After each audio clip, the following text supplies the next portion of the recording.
Tere, mina olen Eerika. Täna on meil külas Inna, kes on Next Fertility Nordic Clinicu kogemusnõustaja. Mis on kogemusnõustamine? Mis on peamised küsimused, millega Inna poole pöördutakse? Sellest kõigest täna räägimegi. Head kuulamist! Tere, Inna! Tere! Nii tore, et sa täna tulid meie podcasti rääkima ja tänases episoodis me räägime kogemusnõustamisest. Palun tutvusta ennast, et kellena sa oled varem töötanud ja kuidas sa sattusid Next Fertility Nordic Clinicusse ja kuidas sa sattusid just tegema meie juurde kogemusnõustamist? Nii-öelda oma endises elus, et enne Next Fertility Nordicut olin ma õpetaja, täpsemalt töötasin Tallinna Ülikoolis, õpetasin võõrkeelt ja õpetasin liiga kaua, ma ütleks 20 aastat ja kuidagi elu kulges ühes suunas, mõõdetud sammudega ja ühel hetkel kuidagi tegi elu sellise, ma ei tea, maagilise, kuid hästi järsu pöörde. Ja ma pidin isiklikel põhjustel tööd vaatama. Muutused on alati head, mõtlesin mina ja vaatasin hoopis töövaldkonda. Et tol ajal oli kliinikus üks projekt, kuhu oli vaja inimesi, kes oskaks ühte võõrkeelt, mida mina oskan ja ma tulin töövestlusele, et ma ei tea, rangejooline jakk seljas, klassikaline soeng ja hästi kiiresti sain aru, et tundsin, mitte sain aru, et see on äkki õige koht, kuna ma tunnen ennast mulle siin ja hästi kiiresti sain aru, täpsemalt tundsin, et mul siin hea olla, meeldiv olla, turvaline olla ja projekti enam ammu juba ei ole, aga mina jäin. Tegelikult see ju juhtus kõik juba üle 7 aasta tagasi. Seda küll. Ja me olime siis alles vanas kohas, meil oli vana nimi, vana nägu, aga kas sa olid kohe kogemusnõustaja või sa täitsid ka mingisuguseid teisi kohustusi? Ei, ma olin koordinaator, ütleme, patsientide koordinaator ka. See kogemusnõustamine ju tähendab seda, et sul peab olema ka selles valdkonnas endal mingi kogemus. Kas sa oleksid nõus jagama enda IVF-i kogemust ja kuidas see on sind mõjutanud? Minu IVF kogemus ei ole ebatavaline, nii-öelda ma arvan niimoodi, et viljetuse diagnoosi ma sain, kui ma olin üsna noor, mitte väga, et üsna noor, mingi 29, 30, midagi sellist ja pidi sellega kuidagi edasi elama, ainult ma ei teadnud, kuidas siis ja kogemusnõustajaid ei olnud veel tol ajal ja hästi pika aja jooksul ma ei saanud ikkagi tunnistada, et see kõik minuga juhtus üldse ja kannatasin kõige selle teemaga seotud komplekside all. Et esialgu ei saanud leppida olukorraga, pärast haaras mind suur viha kogu maailma peale, et loodus on mind nii ebaõiglaselt kohelnud. Ja oli pika aja periood, kui ma ei saanud näha lihtsalt rasedaid naisi, oli liiga valus. Oli periood, kui ma ei saanud, see oli hästi kummaline, praegu ma näen, et see on naljakas küll, aga meil on nii erinevaid kompleksid, et ma ei saanud rääkida, suhelda väikeste lastega pika aja jooksul, mitte sellepärast, et oli valus, et mul endal lapsi ei ole, aga mulle tundus, et hästi naljakas, kuna loodus ei andnud mulle lapsi, siis ma ei oskagi nendega suhelda ja kõik muidugi seda näevad. Kõik näevad, kuivõrd haletsusväärne ma näen välja, kui proovin lastega suhelda, eks ole, ma ei oskagi. Ja kuidagi tundus, et hääl on võlts ja kõik seda kuulevad ja nii edasi, nii edasi, nii edasi. Pärast oli ka väga tore periood, jumal tänatud, et lühike mingi 2-3 kuud, kui ma olin peaaegu uhke, et ma olen viljatu ja kõigile rääkisin sellest, et kogu maailmale pidin karjuma. Ja ma lihtsalt avastasin, et see mõjub nii hästi mind ja egoistlikult kasutasin seda. Need vaesed inimesed, kellega ma sain tuttavaks tol ajal, nad kuulasid midagi sellist nagu tere, ma olen Inna, ma olen viljatu. Et niimoodi nagu ma olen viljatu. Ja sa nagu identifitseerisid end selle läbi. Ja see mõjus nii hästi. Et ma avastasin sellist ravimit ja ravisin lihtsalt ennast. Pärast ikka tuli see hea hetk, kui ma leppisin selle olukorraga. ja see tähendab, et ma hakkasin mõtlema, mida ma pean edasi tegema, mida ette võtma peab.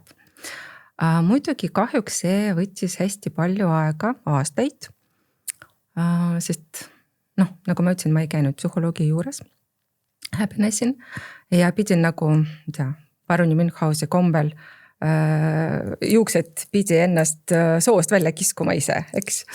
Ja see on ikka valulik, aeganõudev ja ühesõnaga väga ebameeldiv periood minu meelest. Aga kuidas sa tunned, et kas nagu kahtlemata tegelikult see kogemus on sinu praeguses töös ikkagi vajalik? Tööriistaks jah, just. Ja ilmselt on ka võib-olla kergem siis nende sama saatusega inimestega suhelda tänu sellele. Aitäh, et sa oma lugu jagasid.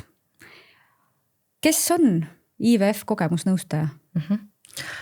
See on inimene, kes, vabandust selle väljendi pärast, aga omal nahal teab, mis on IVF protsess.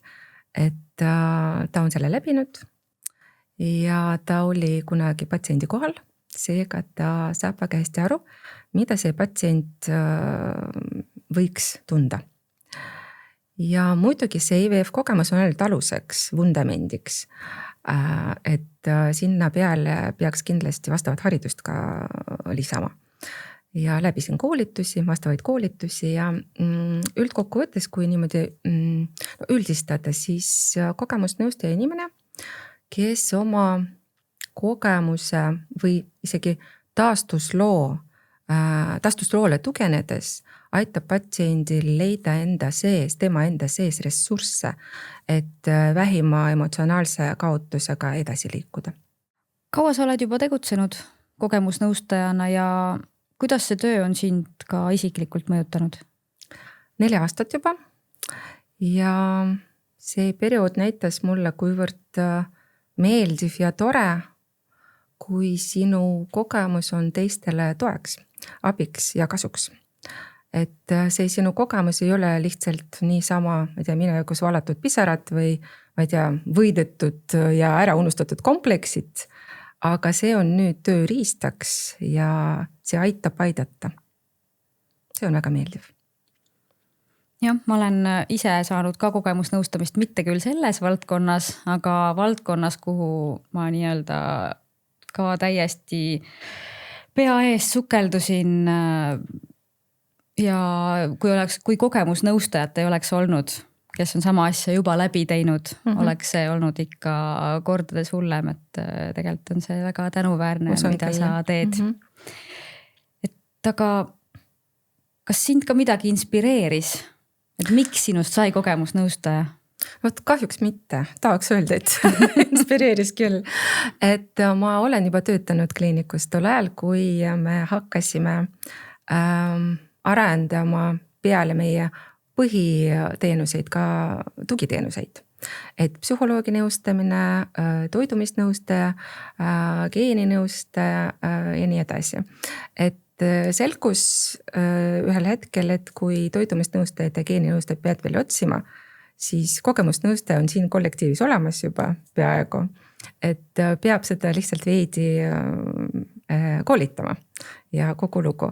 Ja aitäh meie tegevusjuhile, kes nägi minus sellist arenguvõimalust ja saatis mind koolitusele. Jah, ma olen nõus. Ma olen nõus. Väga suur väärtus, eriti sellises tundlikus valdkonnas, milles me töötame. Aga kas sinu hinnangul on vahe ka? Kas IVF patsient jagab oma lugu sõbraga või jagab seda kogemusnõustajaga? No tegelikult me kõik teame ja kogemus ka näitab, et võõra inimesega oma muret jagada on mitte alati, vaid tihtipeale lihtsam. Aga muidugi see kõik sõltub lähedastest, konkreetsest olukorrast ja nii edasi.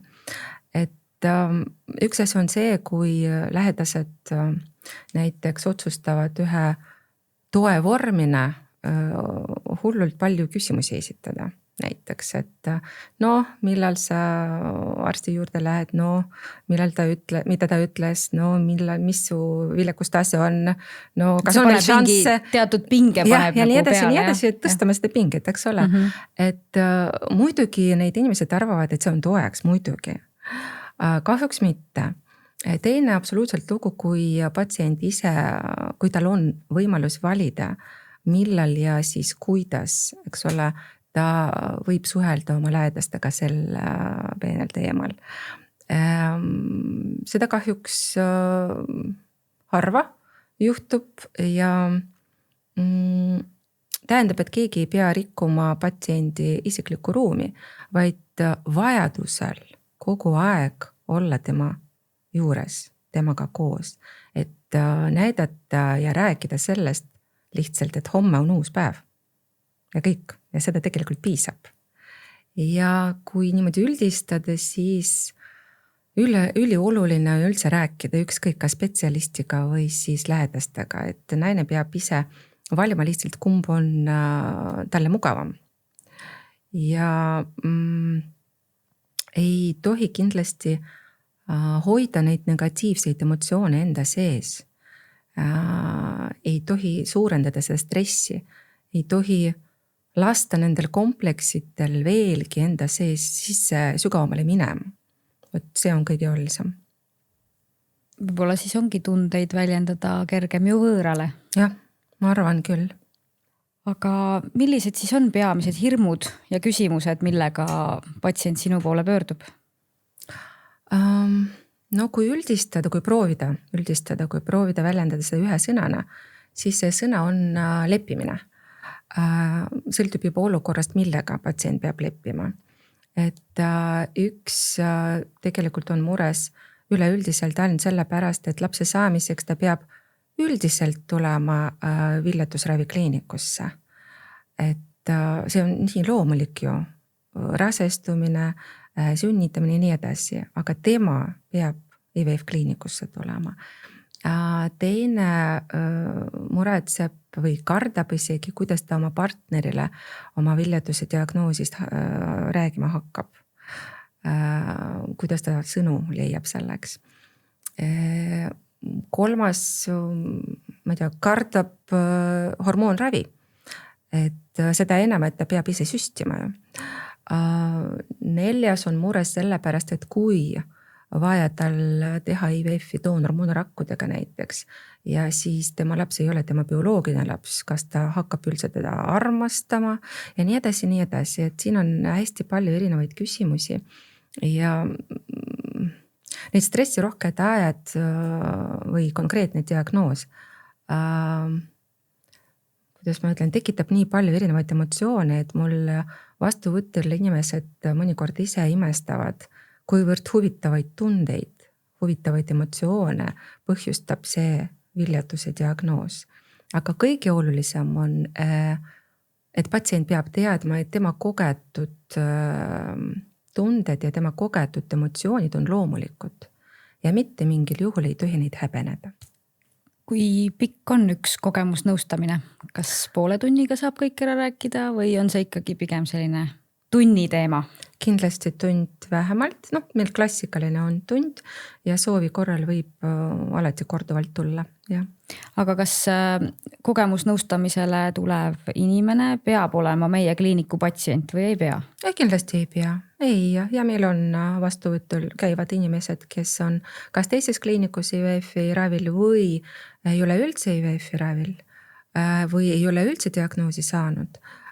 Mul käisid hästi noored neiud, kes ei mõtle veel, ei plaani veel pere luua, aga mõtlevad tuleviku suhtes, et rakkude külmutamine, mul on rakkude külmutamine näiteks või doonoriga IVF või. Ühesõnaga nad hakkavad kontrollima oma fertiilsust ja juhul kui näiteks see on siis, näitajad on madalamad, kuidas peab siis tegutsema. Nad eelnevalt nii-öelda uurivad seda valdkonda ja see on ka väga hea, neil on väga palju küsimusi seoses sellega. Kas kogemusnõustamisel käib muidu naine üksi või nad käivad ka paarina sinu juures? Vahel käivad paarid ka ja see on tore, kui see probleem või see mure tugevdab peresuhteid, aga kui ei, siis pigem väga hea, kui naine tuleb üksi või mees tuleb üksi, selliseid ka on olnud. Me juba rääkisime sellest protsessist, kuidas see võib mõjutada vaimset tervist ja kindlasti ka paari suhteid, tugevdada või siis just. Aga kuidas siis IVF protsess sinu hinnangul mõjub, kui oletame, inimene on käinud kogemusnõustamisel ära?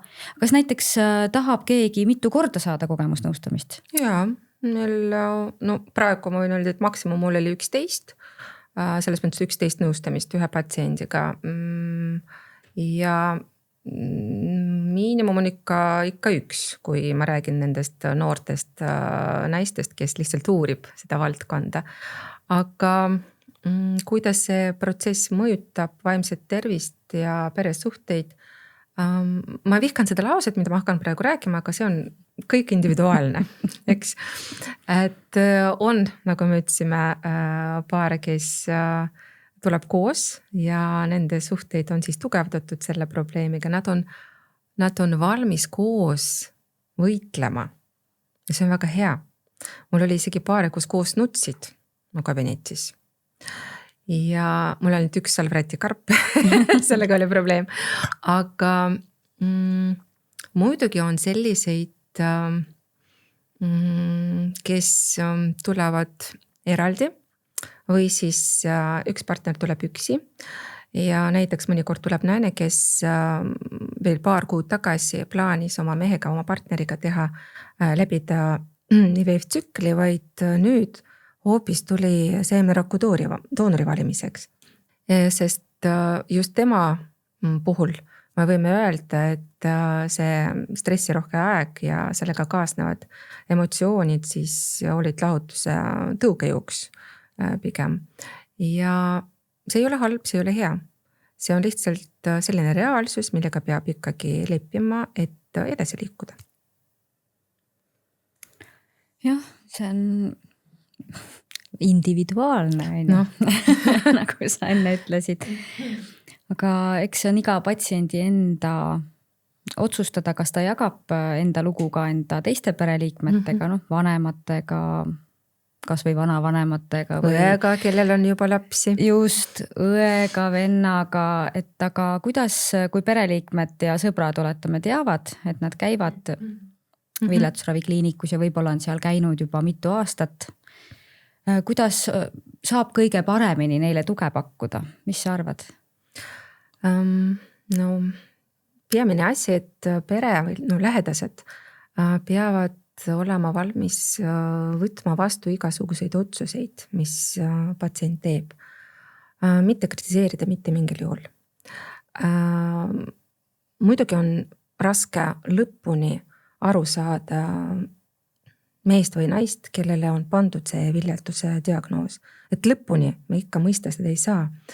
Aga kindlasti ei tohi kritiseerida. Kindlasti peab julgustama. Peab kindlasti õla alla andma või panema.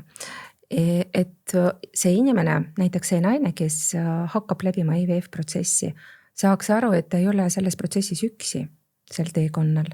Et tal on inimesi, kes toetab teda. Ja ma ütleks, et see on kunst olla toeks, mis ei ole peale tükkiv. Nagu on üks väga hea ja väga lihtne muidugi, aga väga hea araabia vanasõna, mis ütleb, et ära kaalu ainult seda, mida sa pead rääkima, vaid kaalu ka seda, millal sa pead seda rääkima. Ja see on väga õige, võt umbes nii. Õiged sõnad õigel ajal ja mõnikord ei olegi vaja rääkida. Jaa, või lihtsalt, nagu ma ütlesin, peab olema võib-olla lihtsalt selline väga ilus asi, nagu homme on uus päev, mis toob kindlasti midagi uud ja head. Ja seda piisab.